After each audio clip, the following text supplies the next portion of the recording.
दशम स्कंद उत्तरार्ध अथ 50तमोऽध्याय। जरासंध से युद्ध और द्वारकापुरी का निर्माण। श्री सुखदेव जी कहते हैं, भरतवंश शिरोमणि परीक्षित, कंस की दो रानियां थीं, अस्ति और प्राप्ति। पति की मृत्यु से उन्हें बड़ा दुख हुआ और वे अपने पिता की राजधानी चली गई। उन दोनों का पिता था मगधराज जरासंध। उससे उन्होंने बड़े दुख के साथ अपने विधवा होने के कारणों का वर्णन किया। परीक्षित, यह अप्रिय समाचार सुनकर पहले तो जरासंध को बड़ा शोक हुआ, परंतु पीछे वह क्रोध से तिलमिला उठा। उसने यह निश्चय करके कि मैं पृथ्वी पर एक भी जदुवंशी को नहीं रहने दूंगा, युद्ध की बहुत बड़ी तैयारी की और 23 अक्षौहिणी सेना के साथ जदुवंशियों की राजधानी मथुरा को चारों ओर से घेर लिया। भगवान श्री कृष्ण ने देखा जरासंध की सेना क्या है, उमड़ता हुआ समुद्र है। उन्होंने यह भी देखा कि उसने चारों ओर से हमारी राजधानी घेर ली है और हमारे स्वजन तथा पूर्ववासी भयभीत हो रहे हैं। भगवान श्री कृष्ण पृथ्वी का भार उतारने के लिए ही मनुष्य का सा वेश धारण किए हुए हैं। अब उन्होंने विचार किया कि मेरे अवतार का क्या प्रयोजन है और इस समय इस स्थान पर मुझे क्या करना चाहिए।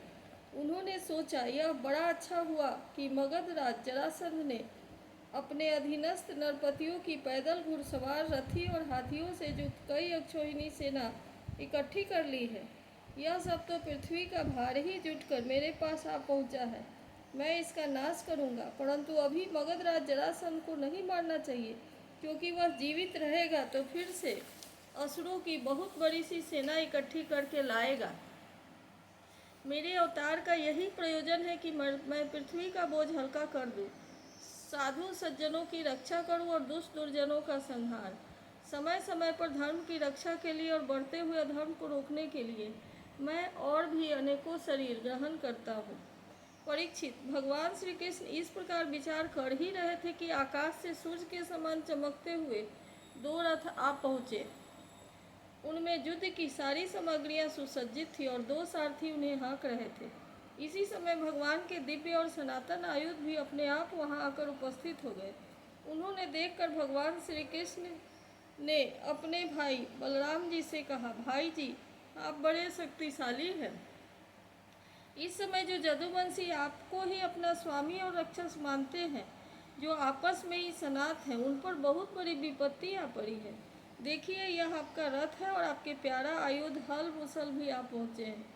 अब आप इस रथ पर सवार होकर शत्रु सेना का संहार कीजिए और अपने स्वजनों को इस विपत्ति से बचाइए। भगवान, साधुओं का कल्याण करने के लिए ही हम दोनों ने अवतार लिया है। अतः अब आप यह 23 अक्षौहिणी सेना, पृथ्वी का यह विपुल भार नष्ट कीजिए। भगवान श्री कृष्ण और बलराम जी ने यह सलाह करके कवच धारण किए और रथ पर सवार होकर वे मथुरा से निकले। उस समय दोनों भाई अपने अपने आयुध लिए हुए थे और छोटी सी सेना उनके साथ साथ चल रही थी। श्री कृष्ण का रथ हाँक रहा था दारू। पुरी से बाहर निकलकर उन्होंने अपना पांच जन्य शंख बजाया। उनके शंख की भयंकर ध्वनि सुनकर शत्रु पक्ष की सेना के वीरों का हृदय डर के मारे थर्रा उठा। उन्हें देखकर मगधराज जरासंध ने कहा, पुरुष धाम कृष्ण, तू अभी निरा बच्चा है। अकेले तेरे साथ लड़ने में मुझे लाज लग रही है। इतने दिनों तक तू न जाने कहाँ कहाँ छिपा फिरता था। मंद, तू तो अपनी मामा का हत्यारा है, इसलिए मैं तेरे साथ नहीं लड़ सकता। जा, मेरे सामने से भाग जा। बलराम, यदि तेरे चित्त में यह श्रद्धा हो कि युद्ध में मरने पर स्वर्ग मिलता है, तो तू आ, हिम्मत बांधकर मुझसे लड़। मेरे बाणों से छिन्न भिन्न हुए शरीर को यहाँ छोड़कर स्वर्ग में जा, अथवा तुझ में शक्ति हो तो मुझे ही मार डाल। भगवान श्री कृष्ण ने कहा, मगधराज, जो शूरवीर होते हैं वे तुम्हारी तरह डींग नहीं हाँकते। वे तो अपना बल पड़ोसी दिखलाते हैं। देखो, अब तुम्हारी मृत्यु तुम्हारे सिर पर नाच रही है। तुम वैसे ही अकबक कर रहे हो जैसे मरने के समय कोई सन्निपात का रोगी करे। बक लो, मैं तुम्हारी बात पर ध्यान नहीं देता। श्री सुखदेव जी कहते हैं, परीक्षित, जैसे वायु बादलों से सूर्य की ओर धुएं से आग को ढक लेती है, किंतु वास्तव में वे ढकते नहीं, उनका प्रकाश फिर फैलता ही है, वैसे ही मगधराज जरासंध ने भगवान श्री कृष्ण और बलराम के सामने आकर अपनी बहुत बड़ी बलवान और अपार सेना के द्वारा उन्हें चारों ओर से घेर लिया। यहाँ तक कि उनकी सेना, रथ, ध्वजा, घोड़ों और सारथियों का दिखना भी बंद हो गया मथुरापुरी की स्त्रियां अपनी महलों की अटारियों, छज्जों और फाटकों पर चढ़कर युद्ध का कौतुक देख रही थी।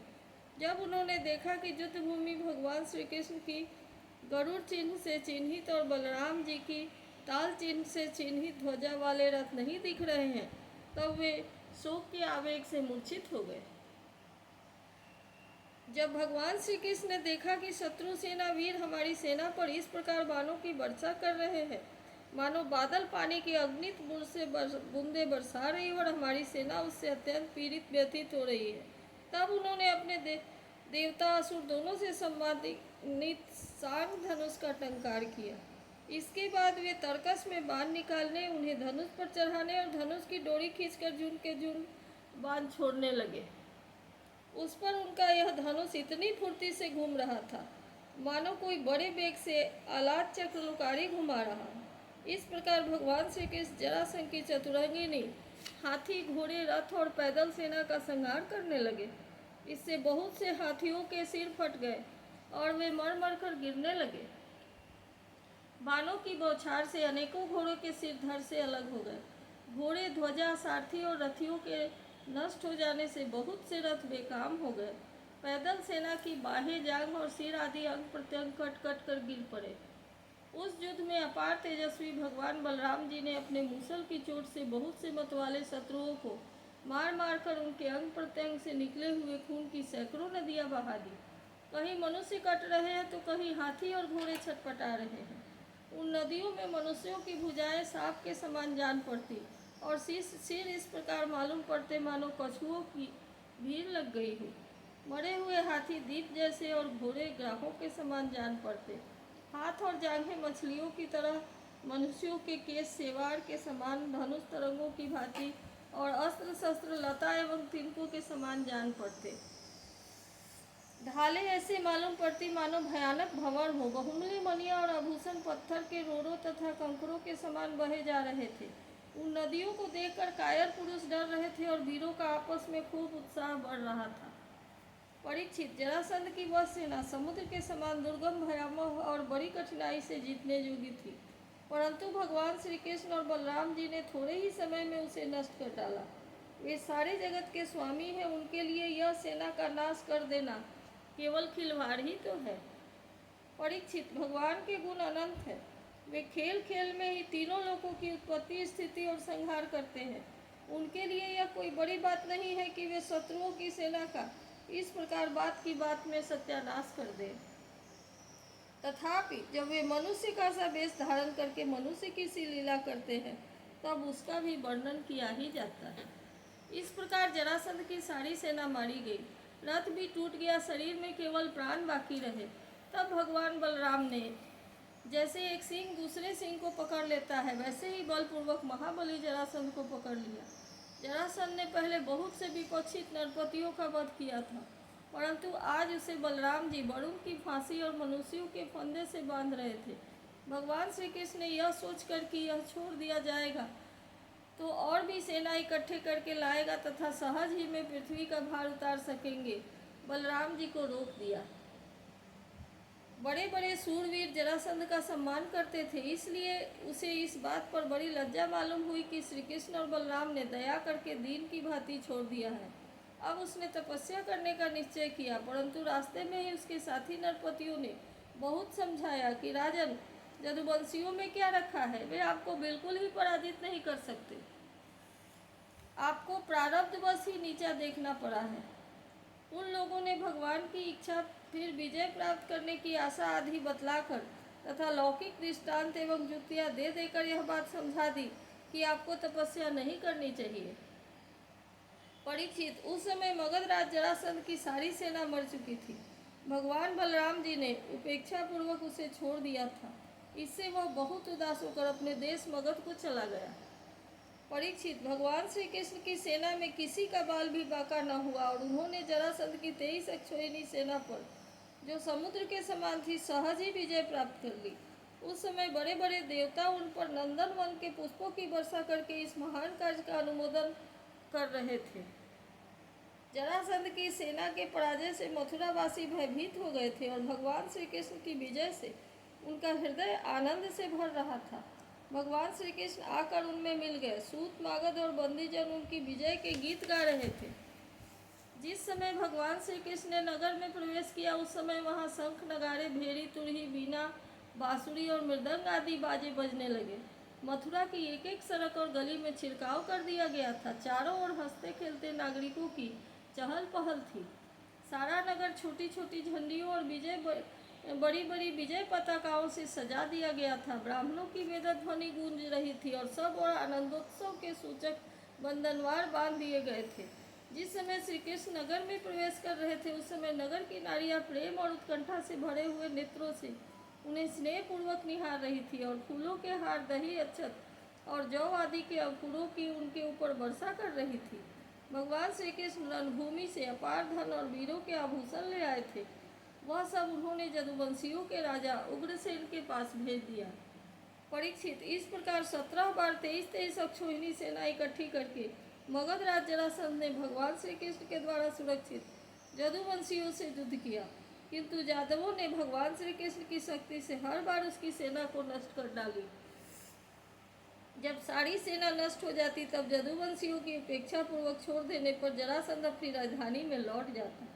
जिस समय 18वां संग्राम छिड़ने ही वाला था उसी समय नारद जी का भेजा हुआ वीर काल यवन दिखाई पड़ा। युद्ध में काल यवन के सामने बड़ा खड़ा होने वाला वीर संसार में इस दुनिया में कोई नहीं था। उसने जब यह सुना कि जदुवंशी हमारे जैसे ही बलवान है और हमारा सामना कर सकते हैं तब 3 करोड़ मृक्षों की सेना लेकर उसने मथुरा को घेर लिया। काल यवन की यह समय चढ़ाई देखकर भगवान श्री कृष्ण ने बलराम जी के साथ मिलकर विचार किया, अहो इस समय तो जदुवंशियों पर जरासंध और काल यवन ये दो विपत्तियां एक साथ ही मंडरा रही हैं। आज इस परम बलशाली जवन ने हमें आकर घेर लिया है और जरासंध भी आज या परसों में ही आ जाएगा।